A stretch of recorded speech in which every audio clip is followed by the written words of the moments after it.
Hello, GG Ice here. Today I'll be exploring Unlimited with Scizor Prime. So, the reason I'm checking out Scizor is because the prices on Scizor Prime and Gengar Prime in particular have both just been outrageous and everybody's looking for them lately. And it's understandable because they both are from the old sets that you can't get anymore, and they also are both playable cards. But what was confusing me was like Celebi Prime is really good. In fact, winning the tournaments with Celebi Prime and Genesect is how I got enough packs to buy these Scizors and Gengars. Anyways, I'll be doing a video with Gengar Prime as well. So let's get into it. Scizor Prime's Pokebody, red armor, prevents all damage done to Scizor by attacks that use special energy, or Pokemon that have special energy on them. And then its Metal Scissors attack is basically a lot like Keldio's attack, where it's an extra 20 damage for every energy attached to it. But it starts a little lower, but you only need 2 energies. So for 2 energies, you're dealing 70, and then for like 7 energies, you can knock out an EX.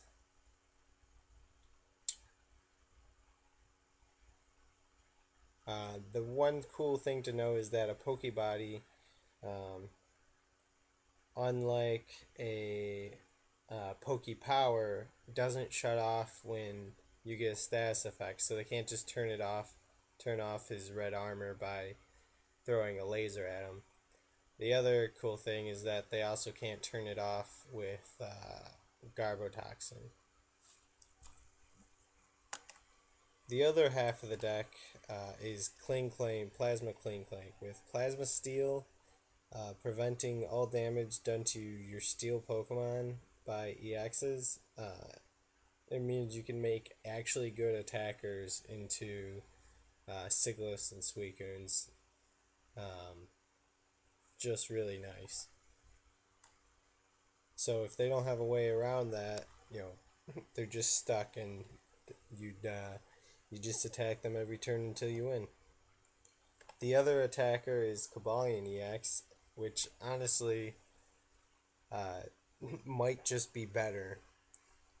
It doesn't have that potential one hit KO ability on other EXs, but it's kind of hard to knock out 180 HP Pokemon when you can't use an EX yourself. So um, the fact that they're gonna have a hard time taking it out might make it the better card to play in this deck. In fact, I think there's a better version of this deck where you just cut the Scizors for Cobalions because they're just better. Anyways, because the thing is, you can't really knock out uh, EXs. You can't really power it up all the time. It takes a long time to get enough energy on a Scizor, which is why I'm playing Ethers and Research Record. And Research Record lets you look at the top 4 cards of your deck, put them back in any order, or you can put any of those cards on the bottom. So you can split some on the top, some on the bottom, which means you can play 2 Research Records in a row. You can look at the top 4 cards of your deck. If they're all bad, put them all on the bottom. Then Research Record again. Put the energy on top and uh, ether it onto a Pokemon. Um, there's just not enough room to play more Max Potions in this deck, but obviously Max Potion plus Shift Gear Kling Klang is pretty good, and the fact that there are 2 good Kling Klangs is pretty amazing.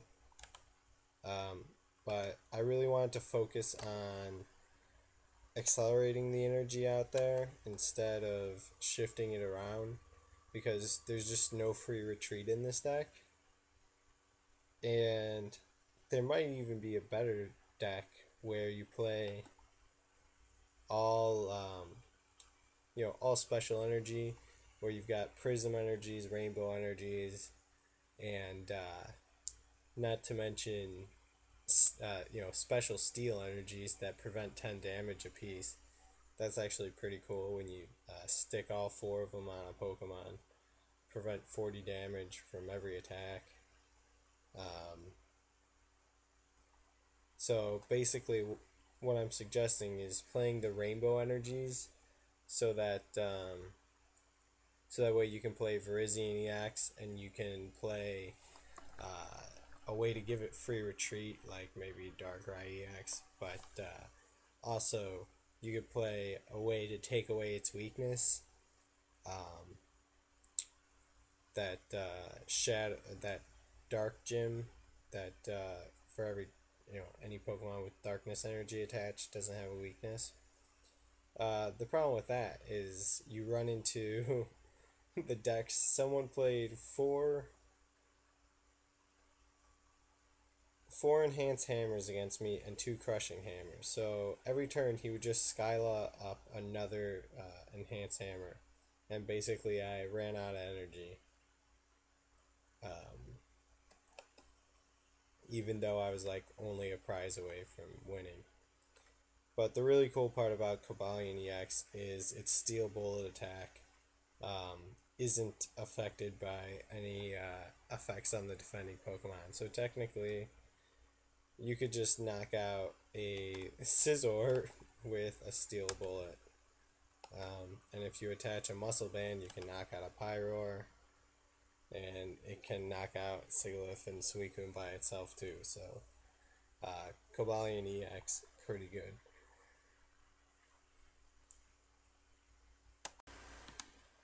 So here we're going to get to see some of the things I was talking about. I just really don't think it's a good deck, because even after you get everything set up, you still don't have free retreat, and you don't have any energy acceleration, so you can't reset up Pokemon very easily. I guess Scizor does deal 90 damage or 70 damage for 2 energies, which isn't too bad.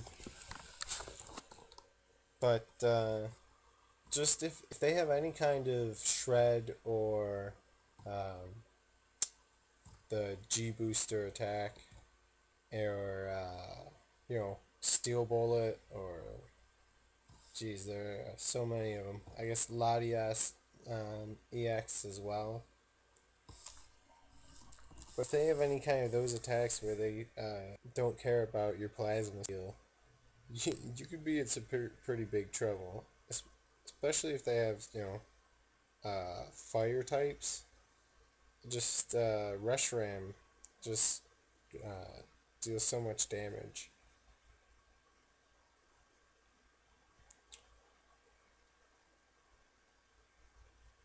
But here we get to see the strengths of the deck, where you get to one hit KO their basics before they can power them up. We just knocked out that Zekrom before she could get enough energy on there. And we can attack through their Suicunes with either of our attackers. And we have, so much potential damage output. Here I just messed up. I played the Ether before I played the research record. But luckily it doesn't matter because we're so far ahead. Because they can't attack us with, one of their strong EXs that could actually hurt us in a reasonable amount of time, because we got that Plasma Steel. And they can't power up with special energies either. So it does work, if your opponent's not prepared for you.